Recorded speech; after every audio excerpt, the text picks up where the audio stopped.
क्या मनपसंद पति सनातन में ही मिलता है? बोलो, मनपसंद पति मुसलमानों को नहीं मिलता, मनपसंद पति ईसाइयों को नहीं मिलता, मनपसंद पति सभी धर्मों को मिलता है, लेकिन मनपसंद भगवान सिर्फ सनातनियों को ही मिलता है। हमारे मन मर्जी के भगवान ढूंढ सकते हैं। कई मूर्ख मुझे पूछते हैं कि इतने सारे भगवान आपके धर्म में काहे लिए इतने, एक अल्लाह काफी नहीं है, एक जीसस काफी नहीं है? अरे मूर्ख, ये सनातन धर्म मनुष्य की प्रवृत्ति और गुणों को देख के बनाया गया धर्म है। ये शाश्वत धर्म है, आदि अनादि है। ये धर्म जानता है कि व्यक्ति विभिन्न स्वभाव का है।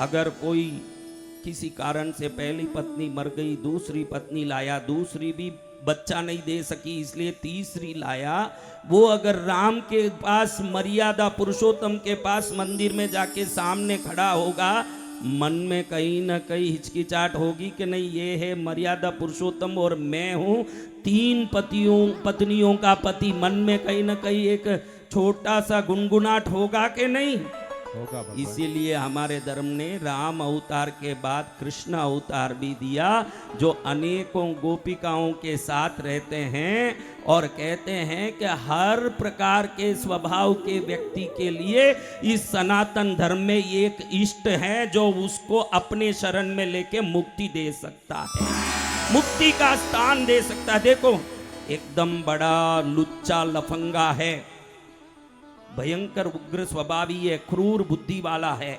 अगर वो जाके भगवती पार्वती जो शांत शीतल होके भगवान के साथ बैठी है, उसके सामने जाएगा तो सोचेगा तो मैं तो गुंडा हूं और ये शांत बैठी है, ये शांत देवी के मेरे सामने क्या काम है, सोचेगा कि नहीं? इसीलिए वही देवी जीभ लपलपाते हुए हाथ में त्रिशूल मुंडमाला धारण करके काल रात्रि काली बन के ऐसी खड़ी है, इस क्रूर गुंडे को भी लगे कि ये तो मेरे से भी बड़ी गुंडी है, इसके चरण में जाके गिर जाऊं, ये तो मेरी भी माँ है, माँ है। तो आप विभिन्न स्वभावी हो, ये साइकोलॉजी अगर किसी को अच्छे से समझ है तो वो सनातन धर्म को समझ है। कई लोग कहें कि 33 कोटि देवता किस लिए? 33 कोटि देवता इसलिए कि तू भी 33 कोटि प्रकार का बुद्धि रखता है, इसलिए उसमें जो तेरे मन को अच्छा लगे उनको पकड़। चॉकलेट अलग अलग रूप के, अलग अलग आकृति के बन सकते हैं, लेकिन सबका एक ही स्वाभाविक गुण है, मिठास। देवता अलग अलग रूप, अलग अलग नाम, अलग अलग स्वभाव के हो सकते हैं, अंत में मुक्ति देना ही सभी देवताओं का एकमात्र काम। जय गुरुदेव। समझ रहे हो मेरी बात महाराज?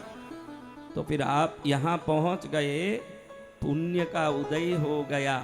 इस समय में कोई हॉस्पिटल में, कोई जेल में, कोई कहीं, कोई दवाखाने में, भगवती के चरण में जो बैठा, पहले जो पुण्य किया इस कारण से अब भक्ति के मंडप में आके बैठा है, और भक्ति मंडप में बैठने के कारण आगे आने वाले विपत्ति संकटों से भी मुक्ति पा रहा है न, सुरक्षा पा रहा है।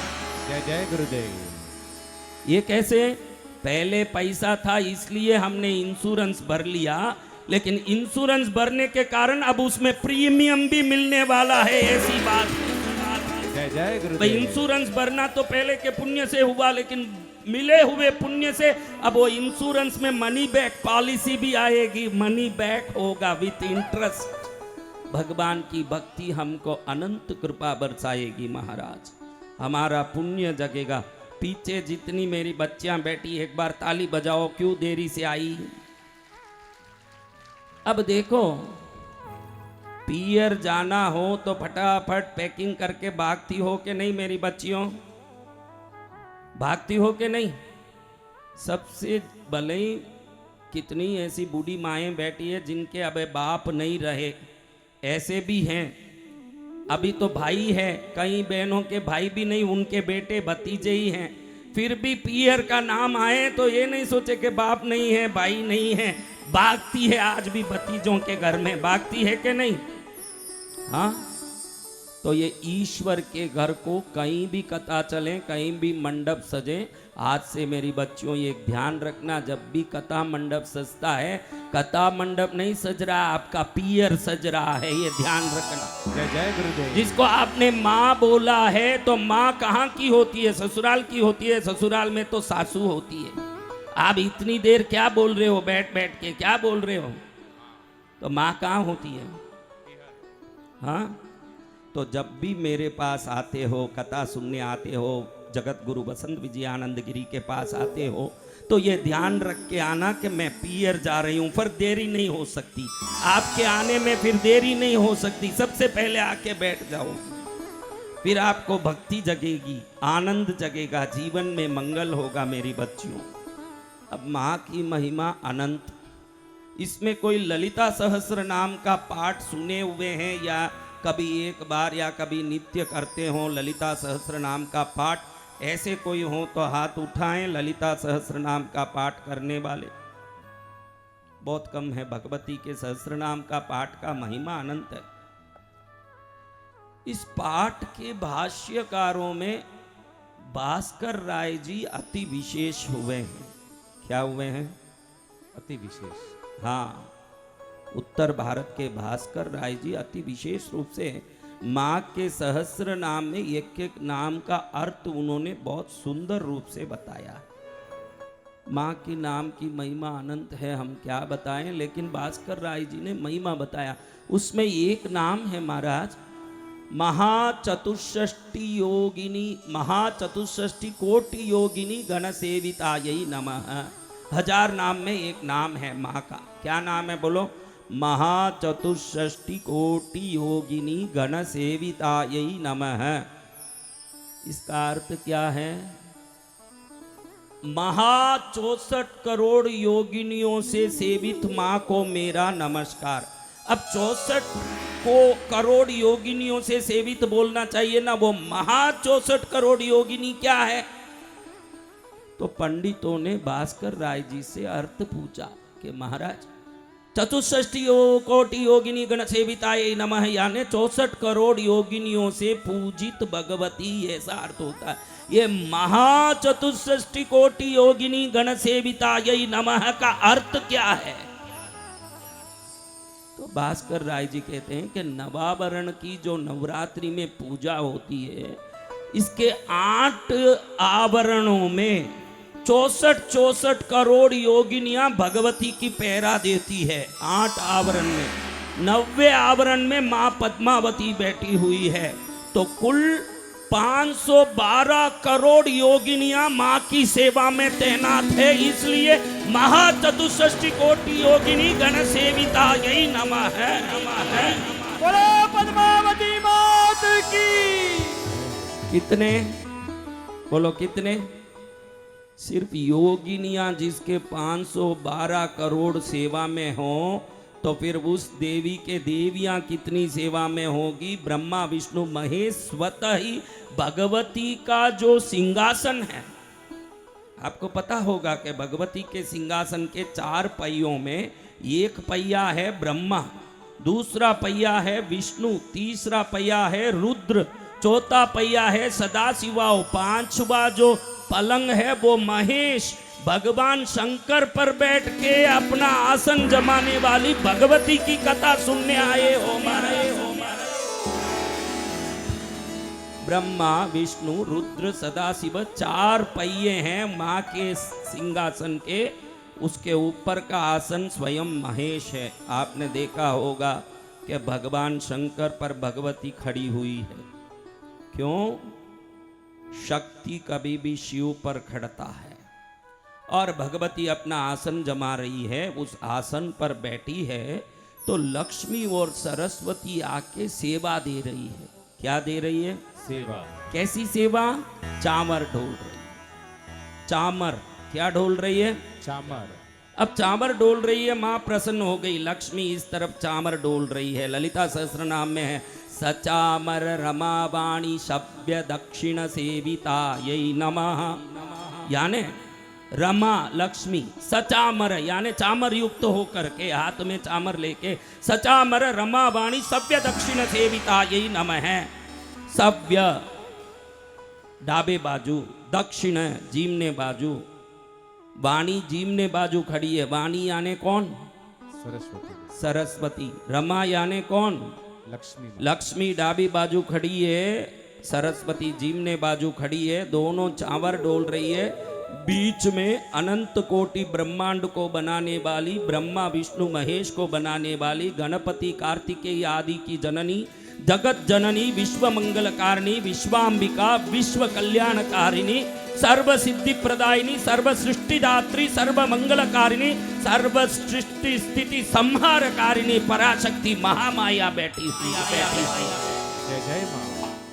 इस भगवती माया को पास में लक्ष्मी सरस्वती चावर डोलते देख के अत्यंत प्रसन्नता हुई। लक्ष्मी सरस्वती दोनों पर कटाक्ष डाल रही है। क्या डाल रही है? कटाक्ष। कटाक्ष यानी क्या? मेरी बच्चियों बोलो, कटाक्ष यानी क्या? कटाक्ष यानी ऐसे तिरछे नजर से देखना, ऐसे देखना। सनातन धर्म में धर्मशास्त्र कहता है कि मंदिर में कभी भी जाओ तो सीधे भगवान या देवता के सामने सीधे खड़े नहीं होना। आज ये सीख लो आप लोग। कभी भी भगवान या देवता के सीधे सामने खड़े नहीं होना, क्योंकि उनकी दृष्टि को झेल सकें ऐसा कोई ब्रह्मांड में पैदा नहीं हुआ। कई मंदिरों में आप देख सकते हैं कि दोनों तरफ ऐसे, दोनों तरफ बैरिकेड लगे होते हैं मंदिर के दरवाजे के। पुरुष इस तरफ खड़ते हैं, स्त्री इस तरफ। देखा बैरिकेड? इसलिए कि आपको समझ नहीं है, सीधे खड़े ना हो जाएं। आप इस तरफ खड़े हैं और पुरुष इस तरफ खड़े, तो माँ या भगवान तिरछे नजर से जब आपको देखते हैं, उनकी तिरछी नजर आपको सीधी कर देती है ना, उनका सीधा नजर आपके जीवन को तिरछा कर देता है। जय जय गुरुदेव। इसलिए मंदिर में जाओ तो दो काम कभी नहीं करना मेरी बच्चियों। मंदिर में जब भी आप जाते हो, सीधे भगवान के सामने मुंह डाल के खड़े नहीं होना, साइड में खड़े होना। उनका जब कटाक्ष, कटाक्ष का अर्थ कोई समझा नहीं होगा। कटाक्ष यानी थोड़ा सा नजर टेढ़ा करके ऐसे साइड से देखना, उतना काफी है। अगर उनका तिरछा नजर पड़ गया, हमारे 1,08,00,000 जन्मों तक का सुख रजिस्टर हो गया हमारे जीवन। जय जय माँ। इसके सीधे सामने दो काम मंदिर में नहीं करना। तो दूसरा काम कौन सा महाराज? एक तो मंदिर में सीधे सामने जाके नहीं खड़ना। आपने अच्छे से आज समझा दिया, हम सुधर गए। अब हल्द्वानी में जाके ऐसे खड़े नहीं होंगे जैसे, हाँ ऐसे खड़े होते हैं बानासुर। कौन खड़े होते हैं? बाणासुर। हिरण्याक्ष, हिरण्यकश्यप। जो ऐसे घमंड दिखाए उनका अंत बड़ी दुर्दशा से हुई है। और जो विनयवान बन के साइड में खड़े हो गए, जो भगवान के सामने साइड में खड़े होते हैं, वो संसार के मंचों में आगे खड़े होते हैं। ध्यान रखना, जो साइड में खड़े होते हैं जय जय वो गुरुदेव। संसार के मंचों में आगे सम्मानित होते हैं। दूसरा काम क्या नहीं करना? वो आप हरदम करते हो गड़बड़। वो क्या काम बताओ? कोई एक बताओ, क्या करते हो आप मंदिर में? नहीं नहीं, आप ही बोलो महाराज, आप ही बोल दो। अरे मैं तो बोलूंगा, आपने क्या सोचा मैं ये जानूं तो सही कि आपने सोचा क्या है। बताओ मंदिर में और एक काम क्या करते हो मेरे बच्चों? बोलो क्या करते हो? हाँ, घंटी बजाना ही है बेटा। घंटी क्यों नहीं बजाएं? घंटी वो धातु है जो वहां के अनुष्ठान के तरंगों को धातु होने से अपने में एकत्रित करता है। जब उसको बजाते हो तो वो तरंगें विकीर्ण होके बाहर तक पहुंचती है। तो जो मंदिर में नहीं आया, जहां तक आवाज पहुंचे वहां तक वो कृपा की तरंगें पहुंचे, वो घंटी का काम है। जय जय गुरुदेव। घंटी तो बजाना ही है, वो बात नहीं। हर आदमी और एक गड़बड़ करता। मेरी बच्चियां जरूर करती है वो गड़बड़। क्या गड़बड़ बेटा? हाथ भी उठा रही है मेरी बच्ची। क्या बोल रही है? क्या करती है? फोटो वो सब अभी आया बेटा, अभी फोटो वोटो तो अभी आया।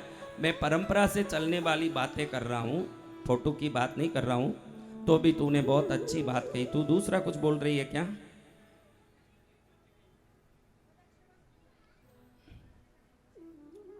उसको माइक दो ना, क्या बोल रही है वो बच्ची? बहुत भाव से बोल रही है, बहुत देरी से आई लेकिन बातें आगे कर रही है। हाँ। चप्पल कहीं भी छोड़ देते हैं ना, अच्छा, मतलब गेट पे साइड में होनी चाहिए ऐसे।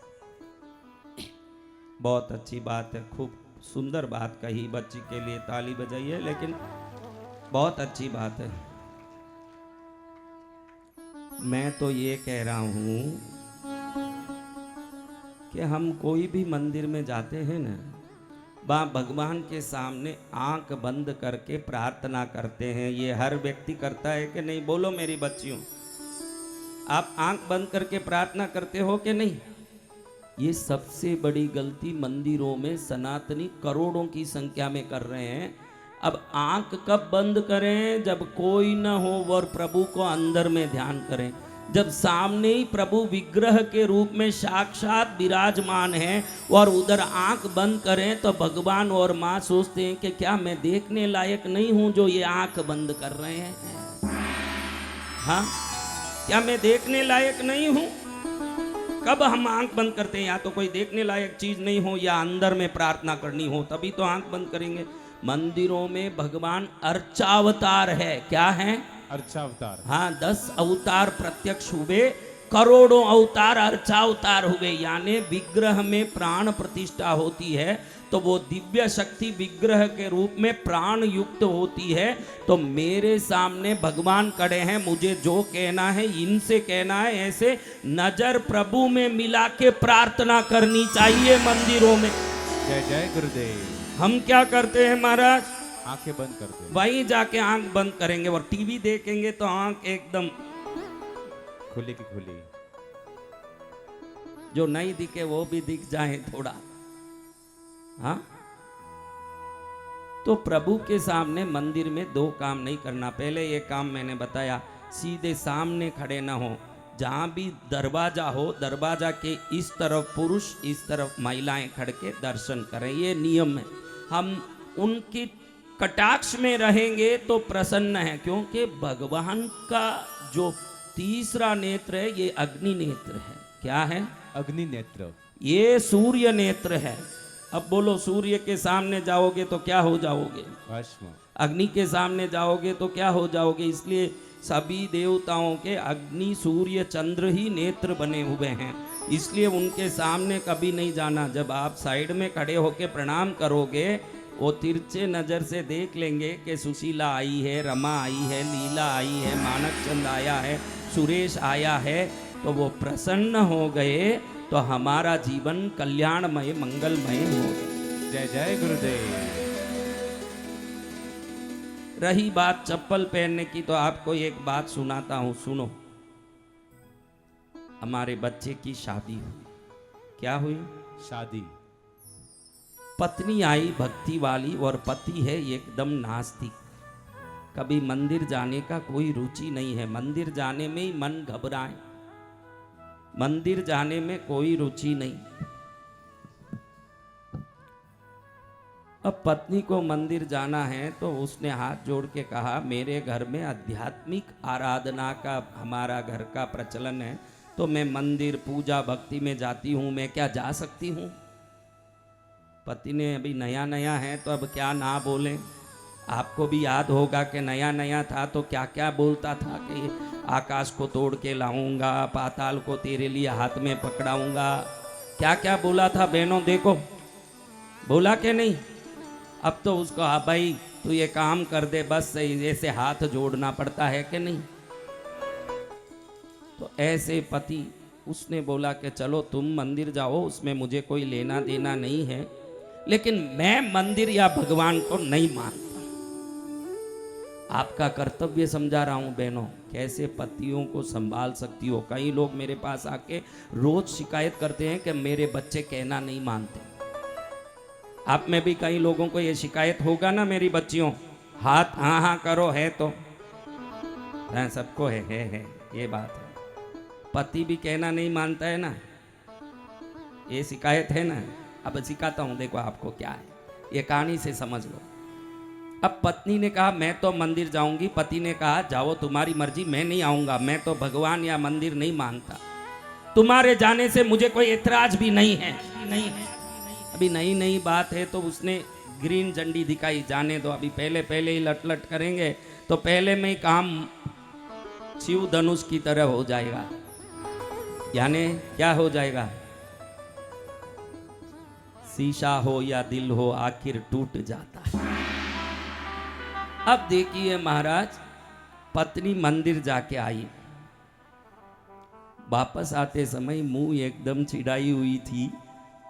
तो पति ने देखा कुछ गड़बड़ हुआ, कुछ नहीं पूछा क्योंकि मंदिर का काम था, ये जाने न वो जाने। लेकिन पत्नी खुद ही सीधे पति के सामने आके खड़ी हो गई, सुनो जी, 2 लड़के मेरे पीछे पीछे ही आ रहे हैं।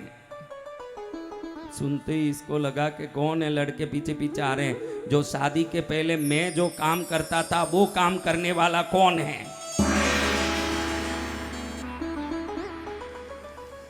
कल से तुम शादी कहीं मंदिर जाओगी, मैं भी साथ चलूंगा। ऐसी स्त्री होनी चाहिए जो चतुरता से अपने पति को धर्म मार्ग में लाए। अब देखो मंदिर की ओर चलने लगा। अब वो बोलता है कि मैं तो भगवान या मंदिर को मानता नहीं, मैं बाहर खड़ा रहूंगा, तू जाके आ।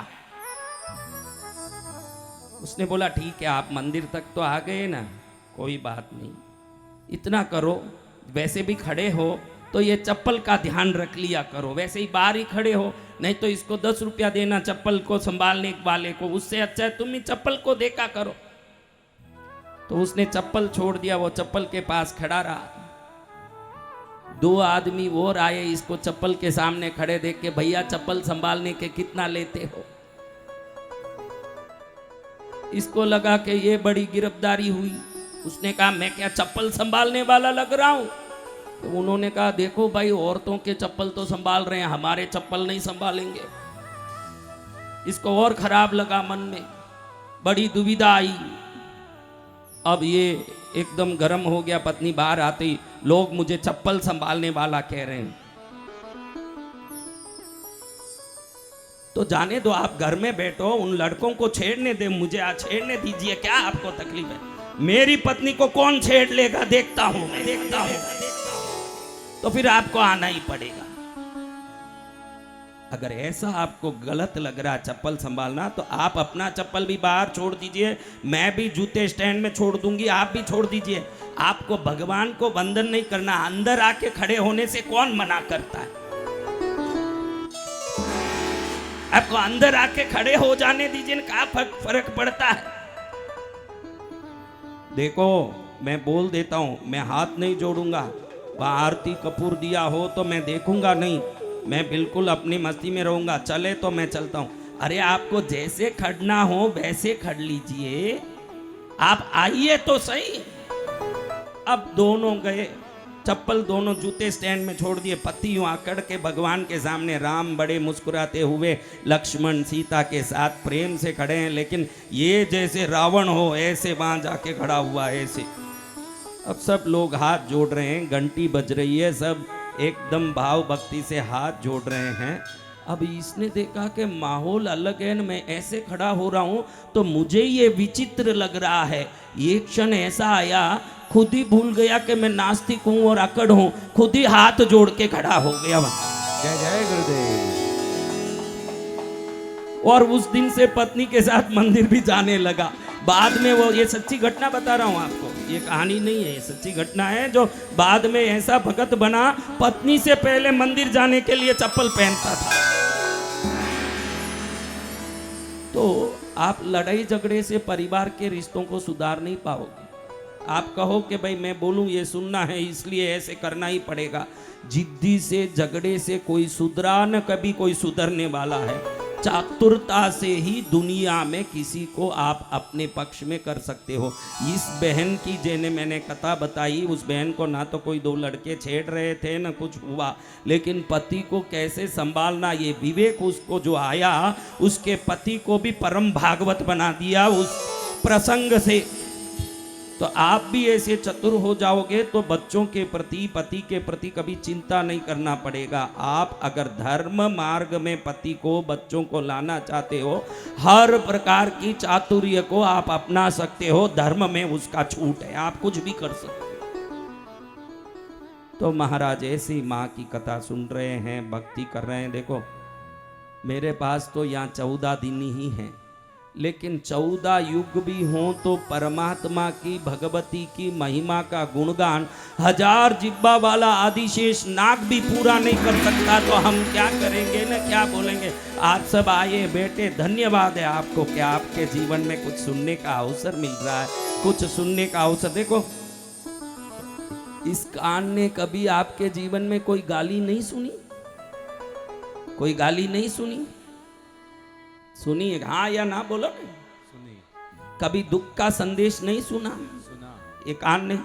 सुना, कभी अप्रिय शब्द नहीं सुना, सुना, कभी कष्ट नहीं सहा, सहा, कभी पीड़ा नहीं झेला इस कान ने। झेला।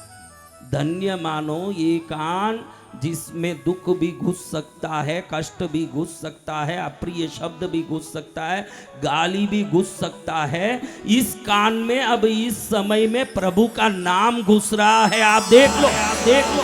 जय जय गुरुदेव। धन्य भाग है आपका कि इसी कान में, इस कान का कोई रिस्ट्रिक्शन नहीं है कि यही जाना यही नहीं जाना।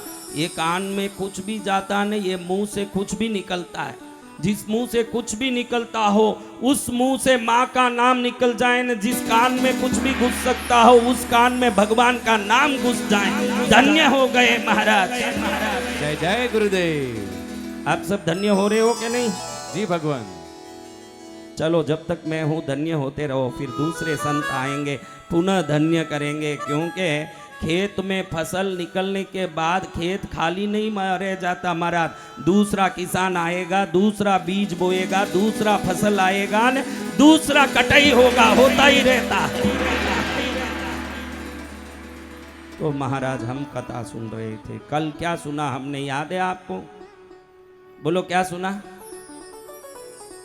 क्या मणि था? क्या मणि? तक मणि। बोलो। स्यमंतक मणि। बहनें बोलती है हमको ये मणियों का पता नहीं है, मणि का पता है। मणि क्या? मणि, मणि। हाँ मणि। तो महाराज इस कथाओं में एक छोटी सी कथा आती है। कथा का सार ऐसा है, विवस्वान सूर्य का एक नाम है। हम जिस मनवंतर में जीते हैं ना, जिस मनवंतर में अभी हम हैं, इसको वैवस्वत मनवंतर कहते हैं। क्या मनवंतर है? हाँ, विवस्ता नहीं बेटा, वैवस्वत मनवंतर। क्या? वैवस्व मनवंतर। हाँ, वैवस्वत मनवंतर। शब्द घुसना कितना मुश्किल, देखिए। हाँ, वैवस्वत मनवंतर में हम हैं। ये वैवस्वत मनवंतर कैसे हुआ? विवस्वान सूर्य के अनेक नामों में एक नाम है। इस सूर्य को एक पुत्र हुआ वैवस्वत।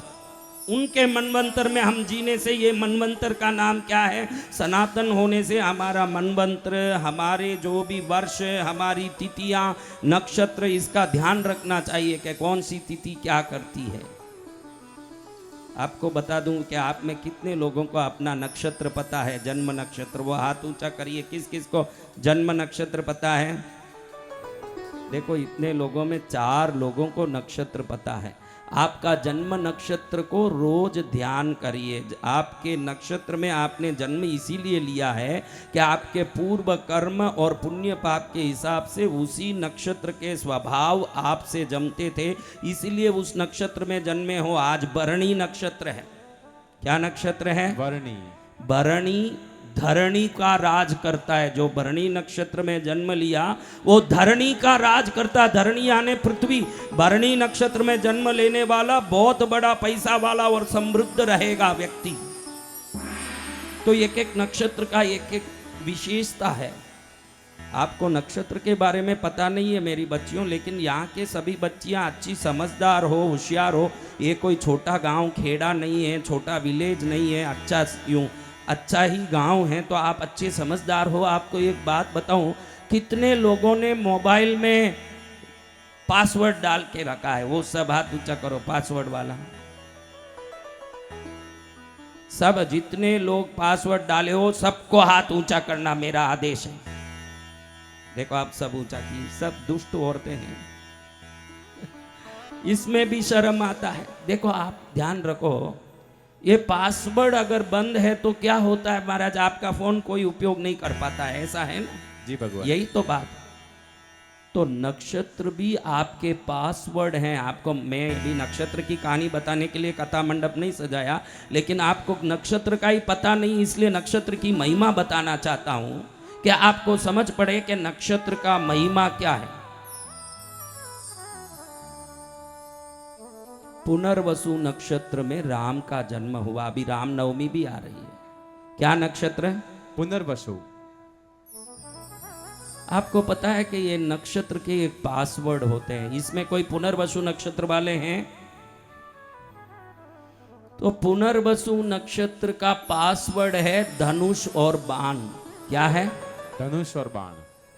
तो आप अपने मोबाइल स्क्रीन में धनुष और बाण वगैरह लगा के, या कहीं घर में एक दीवार पर धनुष बाण का कोई फोटो लगा के रोज उसको देखते रहते हो, तो आपके पूर्व में बने हुए कर्म और नए कर्मों का अलाइनमेंट होके आपका जीवन एकदम सुगम और समृद्ध हो जाता है। ये नक्षत्र करता है। जय जय गुरुदेव।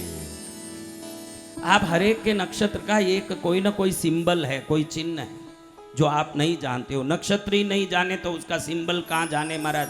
हम तो ये हल्द्वानी में खाना कैसे चाहिए, न होटल कैसे घूमना चाहिए, न आनंद कैसे लेना चाहिए, ये अच्छे से जान रहे हैं महाराज। रोहिणी नक्षत्र भगवान कृष्ण का जन्म नक्षत्र है। किसका? भगवान कृष्ण का। कृष्ण का जन्म रोहिणी नक्षत्र में हुआ और रोहिणी का सिंबल है रथ। क्या है? रथ। अब देखो, कृष्ण भगवान ने कंस को मारा, चाणूर को मारा। अभी विदेशों में मोदी जी जाते हैं तो कृष्ण कंस को और चाणूर को मार रहे हैं, ऐसा चित्र उधर के प्रेसिडेंट को भेंट करते हैं कि भगवत गीता भेंट करते हैं। क्या भेंट करते हैं? और भगवत गीता किस पर खड़े हो के कृष्ण ने दिया उपदेश? रथ पे। क्योंकि रथ उनका चिन्ह था, तो वो रथ का चिन्ह ही उनको उच्च कोटि की प्रसिद्धि प्रदान की। ये नक्षत्रों के सिंबल की महिमा है। कोई अनुराधा नक्षत्र वाले हो? अनुराधा नक्षत्र सब तुम्हारे परिवार वाले पूरे ही हैं, बाकी कोई और भी है संसार में कि नहीं? अनुराधा नक्षत्र किसी का है बच्चे? तो अनुराधा नक्षत्र का चिन्ह है कमल। क्या है? कमल। तो कमल के चिन्ह को घड़ी घड़ी देखने से सबकॉन्शियस माइंड एक्टिवेट होता है और पुरानी हमारी बंदी हुई समृद्धि खुलने लगती है। ये नक्षत्रों की महिमा जय जय आपको गुरुदेव। मालूम नहीं इसलिए बता रहा हूँ आपको। तो यहाँ नक्षत्र इधर क्या है कि मैं देख रहा हूँ ये उत्तराखंड, ये जो इधर के प्रांतों में अनुष्ठान, आराधना और मंत्र साधनाओं का इतना पकड़ नहीं है। अगर ये पकड़ देखना हो तो दक्षिण में कृष्णगिरी आके देखिए कैसा पकड़ है और कैसे मंत्र साधना, पूजा, आराधना कृष्णगिरी में जो होता है ब्रह्मांड में नहीं हो सकता। महाराज बोले कृष्णगिरी धाम की जय हो। ऐसा हवन कहीं देखा बहनों? नहीं देखा। कभी देखा? ऐसे मंत्र देखे? तो ये है दक्षिण भारत की मंत्र साधना की शैली, जो इस तरफ नहीं है। इस तरफ तो जो भगवान का गर्भगृह है उसमें भी आदमी घुस जाता है शिव मंदिरों में। दक्षिण में आप अंदर नहीं जा सकते, बाहर ही खड़े होके वंदन करना पड़ेगा। वहाँ शुद्धि और सिद्धि दोनों उत्कृष्ट है। यहाँ देखो मंदिर में, शिव मंदिर में खुद ही जाके जल चढ़ाते हो कि नहीं? दक्षिण के शिव मंदिरों में अंदर नहीं घुस पाओगे, आप बाहर ही खड़े होके वंदन करना। भगवान की पूजा वही करेगा जिसको पुजारी के रूप में नियुक्त किया, और कोई नहीं घुस सकता। या हर आदमी घुसे? कृष्णगिरी में आके पद्मावती के मंदिर में हर एक व्यक्ति घुस नहीं पाएगा, सिर्फ ब्रह्मचारी पुजारी ही घुसेगा, बाकी सब बाहर से ही प्रणाम करना। और भगवान सर्वज्ञ हैं, तो आप कहाँ खड़ो तो क्या उनका हाथ आप तक पहुंच ही जाता है, आपको पहुंचने की जरूरत नहीं। जय जय गुरुदेव। तो आपको मैं कहता हूं कि आपको अपना नक्षत्र जानना चाहिए। क्या जानना चाहिए? नक्षत्र। अभी ये थोड़ा देख लेना जन्म कुंडली में कि आपका नक्षत्र क्या है।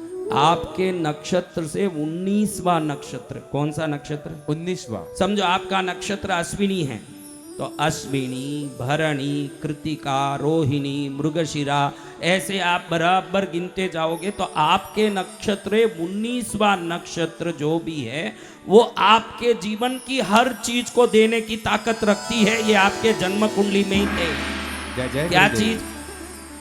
19वां तो आपके नक्षत्र से 19वां नक्षत्र कौन सा है वो देखना चाहिए। वो 19वें नक्षत्र जिस दिन भी महीने में आए उस दिन कुल देवी की पूजा करनी चाहिए, घर में विशेष पूजा करनी चाहिए। तुरंत उसका फल अगले दिन सुबह आपके हाथ में तैयार। जय जय गुरुदेव। कब तैयार? दूसरे दिन। अरे क्षमा करना प्रभु, गलती कर दिया, कितनी गलत बात बोल दी मैंने, बहुत बड़ी गलती की। अगले दिन क्या, उसी क्षण तैयार। जय जय गुरुदेव। या प्रभु की कृपा होने में अगले दिन तक इंतजार करना पड़े, कितनी बड़ी मूर्खता की बात है। ऐसा नहीं हो सकता, उसी क्षण मिलता है विश्वास करने वालों को। किसको मिलेगा? विश्वास करने वालों को। कौन विश्वास करें? हम सभी। चलो सब विश्वास कर रहे हैं, कितने भाग्यशाली है। खुद के लिए एक बार जोर से ताली बजाओ, किसी के लिए बजाया नहीं बजाया, अपने लिए बजाओ। इतना कमजोर मत बजाओ, खुद के लिए बजा रहे हो तो अच्छे से ही बजा लो। क्या पता कि पड़ोसी आपके लिए बजाएगा, कि रिश्ते वाले बजाएंगे, कि दुनिया बजाएगी। दुनिया अब ऐसी हो गई, खुद के लिए खुद ही करें जो करना है, पड़ोसी क्या करेगा। आजकल तो बर्थडे का केक भी खुद ही खरीद लेते हैं, खुद ही काट लेते हैं ना, खुद ही खा लेते हैं। कोई लाएगा न देगा न, ये सब गए जमाने।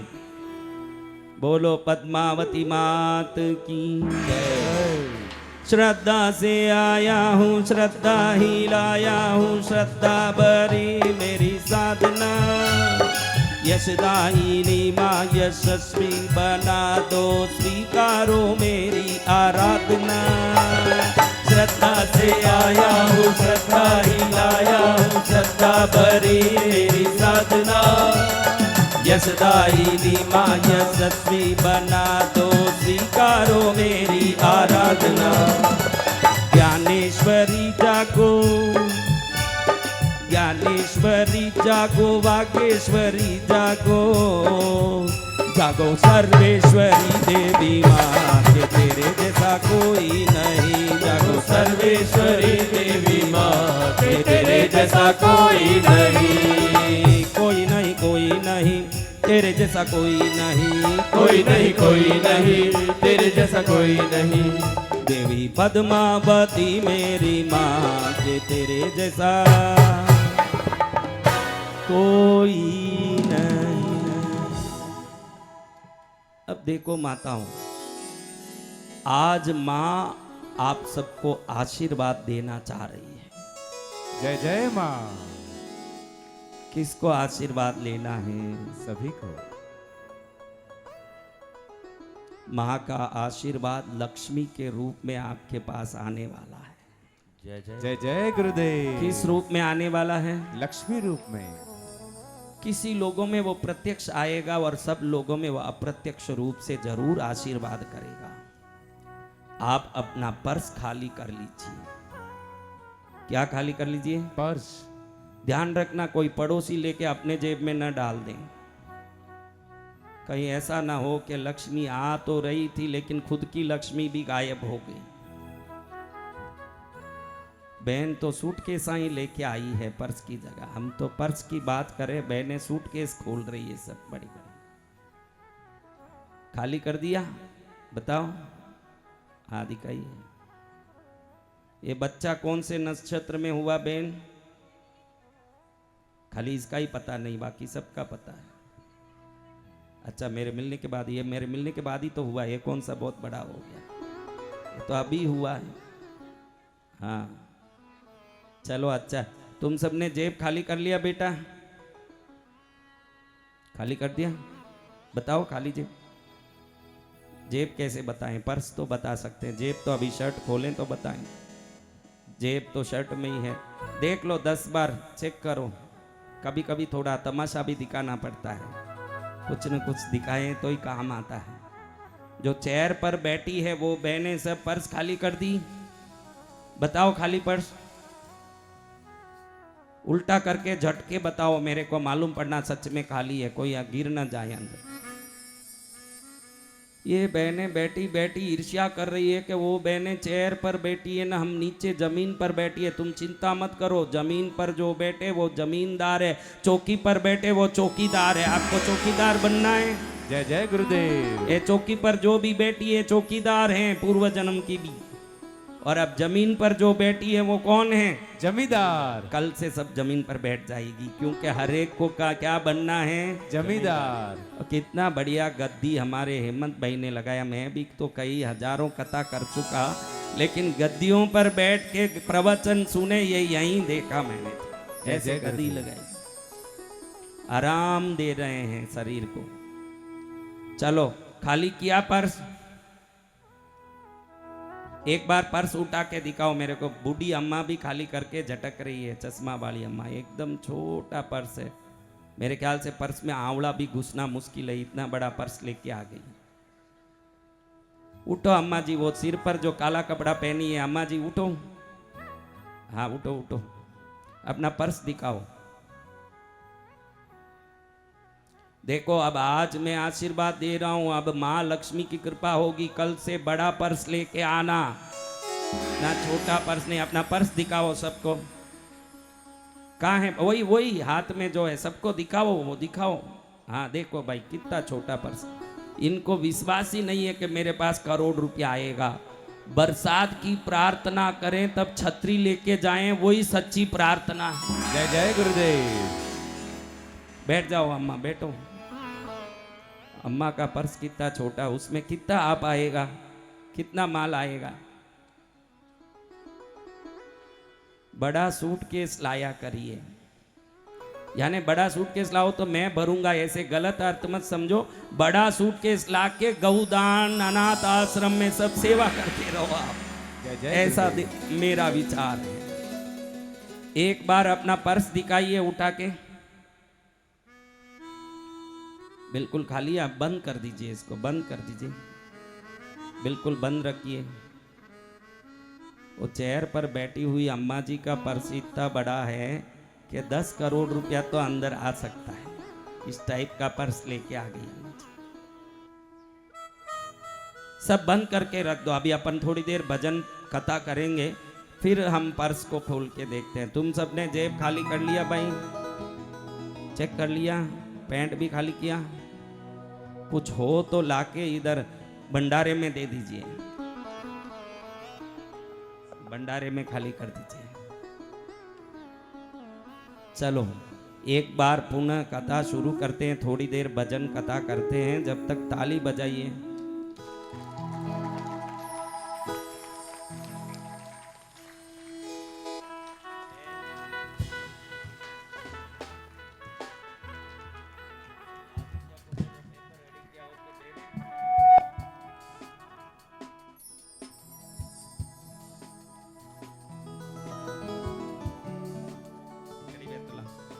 अच्छा माता जी, हमने देखा कि सूर्य का एक नाम है विवस्वान। क्या नाम है? विवस्वान। उनके पुत्र हुए वैवस्वत। उनके मनवंतर में चल रहे हैं। वैवस्वत को पुत्र नहीं था। क्या नहीं था? पुत्र नहीं था। तो वशिष्ठ ऋषि को उन्होंने प्रार्थना किया कि पुत्र कामेष्टि यज्ञ किया जाए। दशरथ जी को भी पुत्र कामेष्टि यज्ञ से ही भगवान राम प्राप्त हुए। हमारे सनातन में यज्ञ की बहुत महिमा है बच्चियों। मेरे ये यज्ञ में 5 साल में करीब 2 करोड़ लोगों ने लाभ लिया। 2 करोड़ लोगों ने। जय जय गुरुदेव। 2 करोड़ लोगों को कोई ना कोई लाभ हुआ। 20-20 वर्षों से पुत्र नहीं हो, व्यापार नहीं चल रहा हो, घर में कोई क्लेश हो, कष्ट हो, इन यज्ञों में जिन्होंने भी बैठ करके भक्ति की, आज तक कोई खाली नहीं किया महाराज। जय जय गुरुदेव। एक भी खाली नहीं किया। ऐसा ये यज्ञ की सिद्धि है। इस यज्ञ में देवता ही आते हैं। मैं देखो, आप क्या बताऊं, आपको बता रहा हूं। देखो देवता कैसे। ये प्रिंस है क्या बेटा? कैमरा वाला कहाँ है? लगा के चले गया।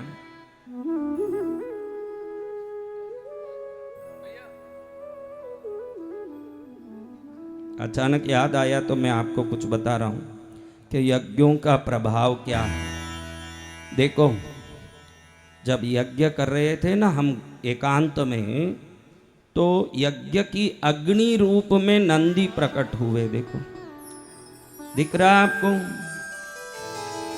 बहनों? दिख रहा है आपको? देखो, बिल्कुल दिख रहा होगा। एलईडी पे दिख रहा है एकदम। ये अग्नि नंदी स्वरूप में बना और आहुति ग्रहण करने लगा। देखो दिख रहा है ना, ये यज्ञों की शक्ति है बहनों। इस गांव में मैंने देखा कि श्रद्धा थोड़ा कमजोर है ये गांव में, क्योंकि जब समृद्धि सुख आ जाती है तो भक्ति कम हो जाती है और हम ये भूल जाते हैं कि भक्ति करने से और अनेक गुना सुख शांति आ सकती है, ये भूल जाते हैं। जय जय प्राप्त सुख शांति में ही लीन हो जाते हैं। जिसको 4 मंजिला बंगला मिला उसी में वो अपने आप को धनवान मानता है, उसने अभी तक दुबई के बंगले देखे नहीं। इसलिए ये है, मैं पैसे की या किसी वस्तु का लोभ नहीं दे रहा हूं, लेकिन शांति हर मनुष्य को चाहिए और भक्ति निश्चित शांति प्रदान कर सकता है। जय जय गुरुदेव। क्या कल होगा क्या पता है, हमारी भक्ति पाल बन के रोक सकती है आने वाले बाढ़ को। तो महाराज वशिष्ठ ऋषि ने बौद्धपुत्र कामेष्टि यज्ञ शुरू किया। यज्ञ शुरू हुआ। वैवस्वत की पत्नी चाहती थी कि पुत्री हो। क्या चाहती? पुत्री हो। पति क्या चाहता था? पुत्र हो। तो जल्दी किसी को राजी करने में कौन ताकतवान है, आप बोलो बहनों। किसी को राजी करना हो, खुद किसी को अपने मन की इच्छा को अनुरूप करना हो तो पुरुष जल्दी कर सकता है कि स्त्री जल्दी कर सकती है? बताओ बहनों, आपके पास मैं छोड़ता हूं सवाल। हाँ? स्त्री। देखो आपकी शक्ति, धन्य है आपकी शक्ति को। वशिष्ठ ऋषि को वैवस्वत की पत्नी ने थोड़ा सा ऐसे बोला कि भाई अभी मेरे को तो पुत्री की इच्छा है। वशिष्ठ ऋषि ने बोला कि वैवस्वत ने बोला है कि पुत्र चाहिए। अरे वो बोलते होंगे महाराज, पालना तो हमको है, दूध देना हमको है, बड़ा करना हमको है, तो जिम्मेदारी पूरी मेरे ऊपर हो तो मेरे पति की इच्छा अनुसार आप क्या करते हैं? जब करना सब मुझे ही है, उस जो भी जन्म लेगा उस शिशु के लिए जो कुछ करना है मुझे करना है, तो आप मेरे पति की इच्छा अनुसार क्या करते हो? हम अबलाओं की बात क्यों नहीं सुनते हो? वशिष्ठ ऋषि थोड़े से सोचने के लिए मजबूर हुए। इतने में बहन ने अपना बाण छोड़ा। क्या छोड़ा? बाण। बोलो, स्त्री के पास क्या बाण है आपको पता है? हाँ? 2 आंसू बचा कर लाई हूँ, चरणों में तेरे रखने के लिए बड़ी दूर से चल कर आई हूँ। मेरी मैया तेरे दरबार में ना रंग महल की अभिलाषा,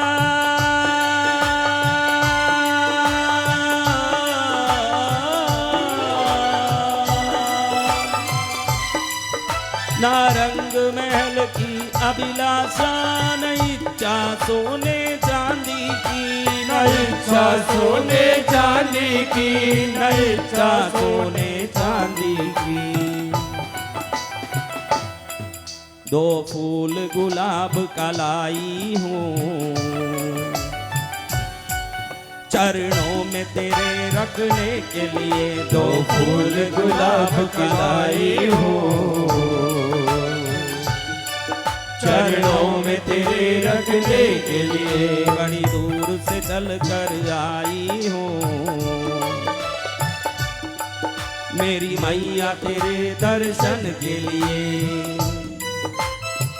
बोलो जगदम्बा मैया की जय हो, धनदेश्वरी माता की जय हो। हाथ ऊपर ताली बजाते हुए। देखो पर्स खोल के, अभी देखो खाली घड़ी, अभी 10 बार खोलना पड़ेगा, एक बार से क्या होगा? खोलो खोलो, क्या आया देखो, जेब देखा? इस चक्कर में पर्स फाड़ मत देना। आना तो कहीं गया न है जो वो भी घुमाया, ऐसे काम ना हो जाए। शांति से देखो, चिंता मत करो। अभी मैंने कुछ भेजा ही नहीं तो क्या है। मैं भी कितना होशियार हूँ पता नहीं है, मैं तो दक्षिण से आया हूँ। गंगा गंगोत्री से निकलने वाली पाली जहाँ तक पहुँचती है वहाँ मैं रहता हूँ, वहाँ तक का पानी पी के फिर यहाँ आया। जय जय गुरुदेव। तो मैं भेजूंगा तब भेजूंगा ना महाराज, जय जय गुरुदेव। लेकिन होगा माँ की कृपा। देखो माँ की कृपा ऐसी होगी, हम सबका कल्याण हो जाएगा, इससे बड़ा क्या कृपा होगा। लेकिन जिसके पर्स में आज कुछ भी आने वाला है वो उनके घर में 1000 गुना सुख बढ़ाने वाला हो जाएगा। जय जय गुरुदेव। कितना गुना? 1000 गुना। किस किस को 1000 गुना सुख बढ़ाना है? माँ को प्रार्थना कर लो। देखो ये वैवस्वत की पत्नी की तरह होशियार रह के गुरु को मना लो, तभी कल्याण होगा।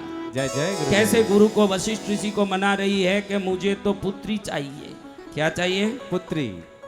बोले तुम्हारे पति हवन करवा रहे हैं, यजमान वो हैं, सामग्री वो दिला रहे हैं, दक्षिणा वो दे रहे हैं, तो उनका बात मानना पड़ेगा। तो क्या प्रभु आप अबला स्त्रियों की बात नहीं मानोगे? तुरंत अपना बाण चालू किया। क्या बाण? आंसू बाण। फिर तो हम क्यों जिए महाराज, हमारी तो कोई इच्छा आज तक पूरी नहीं हुई, हमारा जीवन देखो। वशिष्ठ ऋषि को ही बर्फ की तरह पिघाल दिया। वशिष्ठ ऋषि ने देखा कि ये बोल रही है इतनी बात, तो इसकी बात माननी चाहिए। वैवस्वत को कुछ नहीं बोला, मंत्र बदला दिया। क्या कर दिया? मंत्र बदला दिया। आप भी ध्यान रखना, कोई कोई आप लोगों में नाम जप करते हो क्या? कितने लोग करते हो? तो ध्यान रखना, नाम जप को बहुत जल्दी जल्दी मत करना। रोटी को ज्यादा सेकोगे तो क्या होगा? जल जाएगी। रोटी को कम सेकोगे तो क्या होगा? कच्ची रहेगी। हाँ, कम सेकने से कच्ची रहेगी ना, ज्यादा सेकने से जल जाएगी। मंत्र को भी मात्रा के हिसाब से, अ एक मात्रा, आ 2 मात्रा, ई 1 मात्रा, ई 1 मात्रा, बराबर जितने लय से बोलना चाहिए उसी लय से बोलोगे तो मंत्र सही प्रभाव देगा। आज घर घर में पूजा करते हैं, जप करते हैं, लेकिन प्रभाव नहीं आने का कारण करते नहीं, ऐसा नहीं है, सही ज्ञान से नहीं करते, ये तकलीफ है। जय जय गुरुदेव। तो महाराज मैं आपको बता रहा हूँ कि वशिष्ठ ऋषि को वैवस्वत की पत्नी ने रिझा लिया, रो धो के मन में बहुत उदास हो के वशिष्ठ ऋषि रिझ गए कि भाई मंत्र बदला दिया। अब पाठ चलता रहा, इधर यज्ञ चलता रहा। यज्ञ में से अग्नि जब प्रकट हुई पूर्णाहुति में, तो अग्नि भगवान प्रकट हुए और हाथ में एक सुंदर कन्या को लेके प्रकट हुए और कह रहे हैं वैवस्वत को कि लो ये तुम्हारी बच्ची, इसका नाम मैं ईला रखता हूँ। क्या रखता हूँ? ईला। भगवान जिन्होंने बच्चा दिया उस बच्ची का नाम भी उन्होंने ही रखी और बच्ची को देख के अदृश्य हो गए। अब जैसे ही बच्ची देखा एकदम जी धक कर गया। किसका? वैवस्वत का जी धक कर गया। मैंने मांगा क्या, नहीं यहाँ मिला क्या। पीछे पत्नी ने क्या षड्यंत्र किया कुछ मालूम ही नहीं पड़ा। आप भी कई बार अंदर के अंदर प्लान करके गाड़ी को पार पाड़ देती हो कि नहीं, वैसे ही कर दिया उसने भी। अंदर के अंदर मालूम ही नहीं पड़ा कि क्या हुआ और काम पट गया। अब वो बच्ची को देख के ये रोने लगे कि मैं तो मेरे आगे के वंश को बढ़ाने के लिए पुत्र मांगा, महाराज ये क्या पुत्री दे दी। तो वशिष्ठ ऋषि कहते हैं कि मैंने नहीं किया भाई, तेरी पत्नी ने रो रो के मुझे रिझाया। उसी ने कहा कि पुत्री चाहिए, पुत्री चाहिए। इतनी रोई कि तुम्हारी यजमानी और दक्षिणा के ऊपर उसका रोना भारी पड़ गया, इसलिए मैंने उसका सुन लिया। जय जय गुरुदेव। अब मैं क्या करूं प्रभु, मुझे तो लड़का पुत्र चाहिए। रोए। अब वशिष्ठ ऋषि दुविधा में पड़ गए। दक्षिणा तो इसकी ले ली, सामग्री इसकी डाल दी, काम पत्नी की कर दी। अब ये गर्म हो रहा है और ये सूर्य पुत्र, इसके सामने पंगा लूंगा काम नहीं आएगा और मैं अब कुछ कर भी नहीं सकता क्योंकि मंत्र जो प्रभाव देना था दे दिया, काम खत्म हो गया। अब मैं क्या करूं? तो वशिष्ठ ऋषि ने कहा ये काम कर भाई, संसार में मनमानी वरदान देने वाले ये की हैं, उधर भजन करेगा तो तेरा काम हो सकता है। ये लड़की लड़का बन जाएगी जब शंकर भोलेनाथ प्रसन्न हो जाएंगे। कौन प्रसन्न होंगे? शंकर भोलेनाथ। तो उनको रिझा, वो तेरी पुत्री को पुत्र बना सकते हैं। कर्म करेलो सगलो एवो आवी पाछू नडे मनमोहन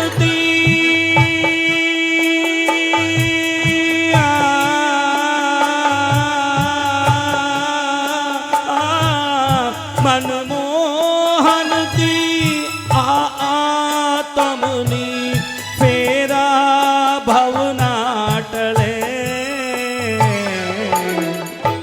भगवान की साधना में लग गया वैवस्वत। एक ही इच्छा है कि मेरे आगे का जो वंश है इस पुत्र के कारण अखंड चलना चाहिए। भगवान को प्रणाम करके ओम वंदे वंदन तुष्ट मानसमति प्रेम प्रियम प्रेमदम पूर्णम पूर्णकरम प्रपूर्णरिकिलैश्वर्यैक्यवासं शिवम सत्यम सत्यमयम त्रिसत्य विभवम सत्यप्रियम सत्यदम विष्णु ब्रह्मनुतम स्वकीय कृपयोपाताकृतिम शंकरम। हाथ में कमल पुष्प लेके भगवान की अर्चना करके प्रभु को रिझाने की कोशिश करें वैवस्वत। आप भी हाथ जोड़िए। ओम शिवाय नमः ओम महेश्वराय नमः ओम शंभवे नमः ओम पिनाकिने नमः ओम शशिशेखराय नमः ओम वामदेवाय नमः ओम विरूपाक्षाय नमः ओम कपर्दिने नमः ओम नीललोहिताय नमः ओम शंकराय नमः ओम शूलपाणिने नमः ओम कट्वांगिने नमः ओम विष्णुवल्लभाय नमः ओम क्षिपिविष्टाय नमः ओम अंबिकानाथाय नमः ओम श्रीकंठाय नमः ओम भक्तवत्सलाय नमः ओम भवाय नमः ओम सर्वाय नमः ओम त्रिलोकेशाय नमः ओम सिद्धिकंठाय नमः ओम शिवाप्रियाय नमः ओम उग्राय नमः ओम कपालिने नमः ओम कामारे नमः ओम अंधकासुरसूदनाय नमः ओम गंगाधराय नमः ओम ललाटक्षाय नमः ओम कालकालाय नमः ओम कृपानिधये नमः ओम भीमाय नमः ओम परस्वस्ताय नमः ओम मृगपाणये नमः ओम जटाधराय नमः ओम कैलासवासिने नमः ओम कवचिने नमः ओम कठोराय नमः ओम त्रिपुरांतकाय नमः ओम ऋचंगिने नमः ओम वृषभारूढ़ाय नमः ओम भस्मोद्धूलित विग्रहाय नमः ओम सामप्रियाय नमः ओम स्वरमयाय नमः ओम त्रयीमूर्तये नमः ओम अनीश्वराय नमः ओम सर्वज्ञाय नमः ओम परमात्मने नमः ओम सोमसूर्याग्निलोचनाय नमः ओम अभिषे नमः ओम यज्ञमयाय नमः ओम सोमाय नमः ओम पंचवक्त्राय नमः ओम सदाशिवाय नमः ओम विश्वेश्वराय नमः ओम वीरभद्राय नमः ओम गणनाथाय नमः ओम प्रजापतये नमः ओम हिरण्यरेतसे नमः ओम दुर्दर्शाय नमः ओम गिरीशाय नमः ओम गिरीशाय नमः ओम अनगाय नमः ओम भुजंगभूषणाय नमः ओम भर्गाय नमः ओम गिरिधन्वने नमः ओम गिरिप्रियाय नमः ओम कृतिवाससे नमः ओम पुराराते नमः ओम भगवते नमः ओम प्रमताधिपाय नमः ओम मृत्युंजयाय नमः ओम सूक्ष्मतनवे नमः ओम जगद्व्यापिने नमः ओम जगद्गुरवे नमः ओम व्योमकेशाय नमः ओम महासेन जनकाय नमः ओम चारुविक्रमाय नमः ओम रुद्राय नमः ओम भूतपतये नमः ओम स्थानवे नमः ओम ऐर्बुद्ध्याय नमः ओम दिगंबराय नमः ओम अष्टमूर्तये नमः ओम अनेकात्मने नमः ओम सात्विकाय नमः ओम शुद्ध विग्रहाय नमः ओम शाश्वताय नमः ओम खंडपरसवे नमः ओम रजसे नमः ओम पाशविमोचनाय नमः ओम मृडाय नमः ओम पशुपतये नमः ओम देवाय नमः ओम महादेवाय नमः ओम अव्ययाय नमः ओम हरिभूषणे नमः ओम दंतविदे नमः ओम अव्यग्राय नमः ओम दक्षाधरहराय नमः ओम हराय नमः ओम भगनेत्रविदे नमः ओम अव्यक्ताय नमः ओम सहस्राक्षाय नमः ओम सहस्रपदे नमः ओम अपवर्गप्रदाय नमः ओम अनंताय नमः ओम तारकाय नमः ओम परमेश्वराय नमः ओम शांब शिवाय चंद्रमौलीश्वराय मामगेश्वराय विश्वनाथाय देवादिदेवाय महादेवाय महाकालेश्वराय नर्मदेश्वराय विष्णुनाथाय रामेश्वराय सोमनाथाय केदारनाथाय मल्लिकार्जुनाय विश्वेश्वराय ओंकारेश्वराय ममलेश्वराय श्री महादेवाय नमो नमः। वैवस ने भगवान की इतनी निष्ठा से भक्ति की, कैलाशवासी प्रभु चंद्रमौलीश्वर शंकर प्रसन्न हुए, भगवती के साथ नंदी पर आरूढ़ होके उनके सामने प्रकट हुए। तन मन के सूद बिसर गए हैं, सन्मुख भोले नाथ खड़े हैं। तन मन के सुध बिसर गए हैं, सन्मुख भोले नाथ खड़े हैं। एक टक सारे देख रहे हैं, पार्वती माँ साथ खड़ी है। तन मन के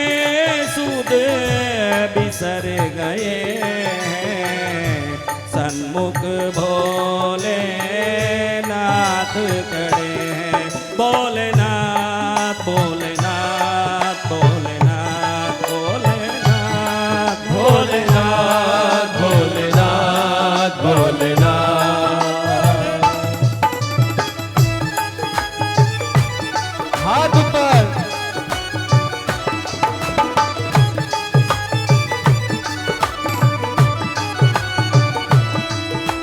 शिव शिव शिव शिव शिव शिव हर हर शंभो महादेवा। शिव शिव शिव शिव शिव शिव हर हर शंभो महादेवा। शिव शिव शिव शिव शिव शिव शिव शिव शंभो महादेवा। शिव शिव शिव शिव शिव शिव शिव शिव शंभो महादेवा।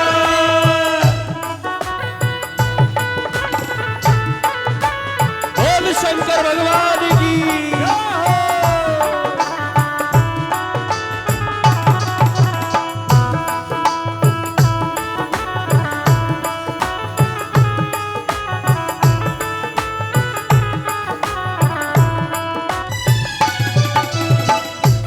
शंकर का दिव्य रूप भगवती का दर्शन करके वैवस्वत सूर्य पुत्र धन्य हुए। प्रणाम करके कहें कि प्रभु आपको अनंत कोटि प्रणाम। हे ईश्वरे जगदीश्वर माँ को आपको प्रणाम करता हूँ।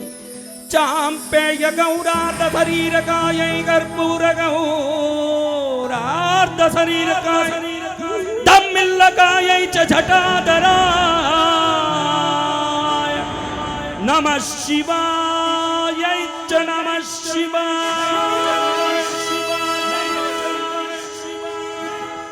क्या मांगना है भाई बसवत? क्या किस लिए याद किया है? हर प्रकार से सुख देने वाले सूर्य के पुत्र, अनंत कोटि मंगल करने वाले सप्ताश्वरत वाहन सूर्य देव के पुत्र विवस्वत मुझे क्यों याद किया है? प्रभु आपकी कृपा से पुत्र कामेष्टि यज्ञ किया था, पुत्र की कामना की थी, लेकिन कारणवश विवशतावश पुत्र की प्राप्ति हुई। आपकी कृपा हो जाए, मुझे पुत्र की प्राप्ति इस पुत्री में हो जाए। भगवान हंसते हंसते कहने लगे कि क्या इच्छा लेके आया है? बड़ी हंसी आ रही है। माँ ने कहा प्रभु ये बच्चा इच्छा कर रहा है, आप तो भोलेनाथ हो, इस ब्रह्मांड में जो चाहे करने की ताकत आप रखते हो, इसकी इच्छा पूरी कर दीजिए ना।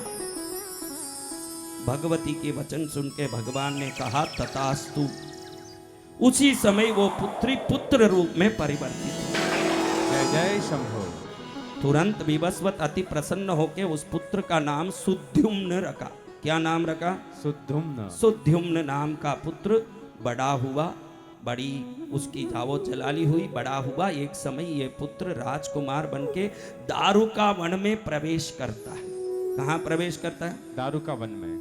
दारुका वन में पहले एक बार शिव पार्वती एकांत में थे, तब ऋषि मुनियों के प्रवेश करने से भगवती शर्म के मारे थोड़ी सी अलग हुई, तो भगवान ने श्राप दे दिया कि दारुका वन में कोई भी प्रवेश करेगा तो वो स्त्री हो जाए।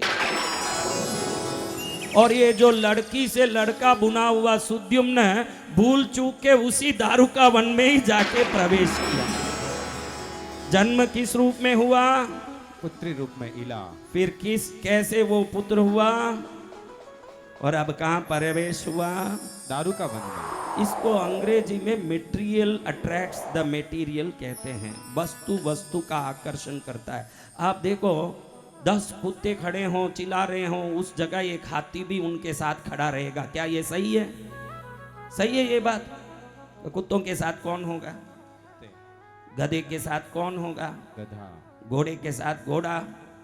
तो वस्तु के साथ वस्तु होता है। इसलिए कभी जीवन में दुख आए तो उस दुख की बात को घड़ी घड़ी मत बोलिए, क्योंकि दुख को ही आकर्षित करेगा।